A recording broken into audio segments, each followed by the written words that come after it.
Okay, we're still talking about the plant paradox. And again, I think I said this yesterday. Apple cider vinegar is a no-go internally, only for topical use. Lemon is superior. So use your lemon instead of your apple cider vinegar. Okay, and then here's some more random stuff. She started talking about cancer.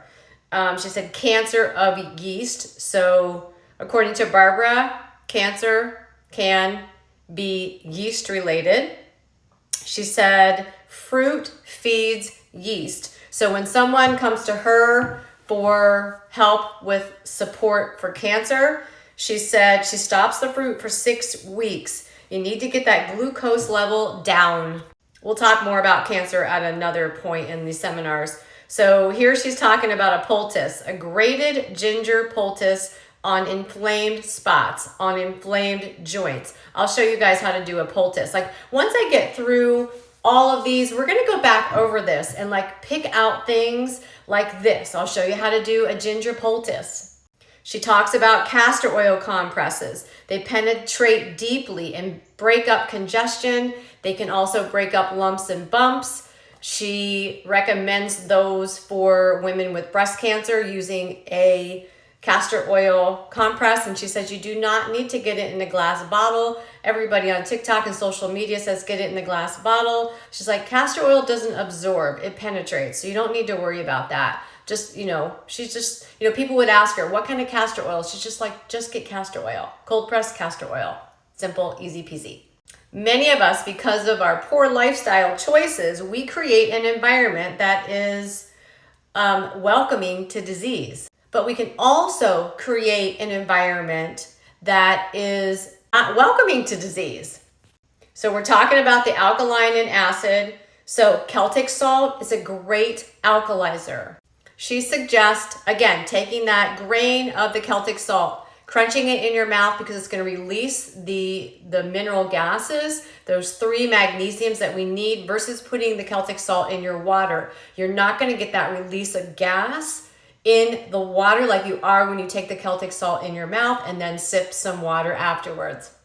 Again, talking about our environment, she says negative ion machines to purify the air are a really good thing for our homes. And this is interesting. All herbs are on the alkaline side. I have a note here about Barbara's book. It was going to be released in 2 weeks, but that's been waylaid a little bit. That's going to be more like the end of October, beginning, of November. That's the Sustain Me book.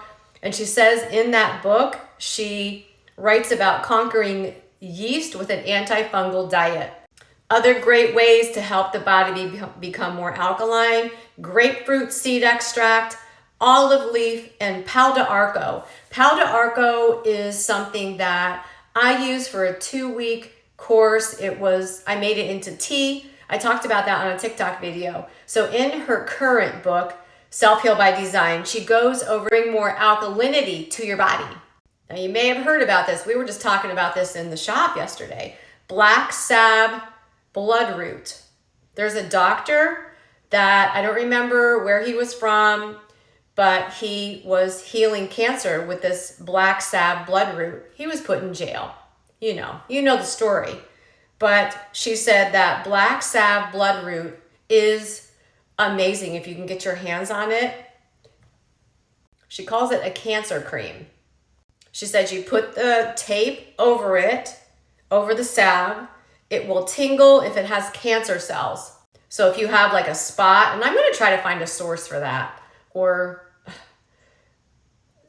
this is a very political subject, and isn't that sad that something that cures cancer is a political subject? But a lot of us know what the deal is with that. And then she said after you put the tape over it and it tingles, and then that kind of confirms it's a cancer, it will look bad initially, usually 10 days, and then the core will come out. So she's talking about skin cancer in this case. And that black salve bloodroot, you only apply it 1 time. That's pretty phenomenal. She says another thing you can apply if you think you've got a skin lesion that might be cancerous: oregano oil 1 time daily for a month, and then castor oil 2 times daily for a few months. Okay, we're talking about swollen legs. So dandelion is a diuretic, and it's very safe, and you can get it in a pill. And she also said this about swollen legs. If you get like swollen ankles, a lot of times people think, I'm drinking too much water. No, probably the thing is your body can't absorb the water that you're drinking, so it's collecting where gravity is allowing it to go. So again, the Celtic salt might be able to help with that. And again, I have a big note here. Plastic bottle is okay for castor oil. Castor oil doesn't absorb, it penetrates. Okay, thyroid issue, she has yam cream. Carpal tunnel, use castor oil. Instead of black pepper, use papaya seeds. I think people must have been asking her questions, but I'm going to leave it at that today. Please drop your comments or questions below, and we'll chat real soon.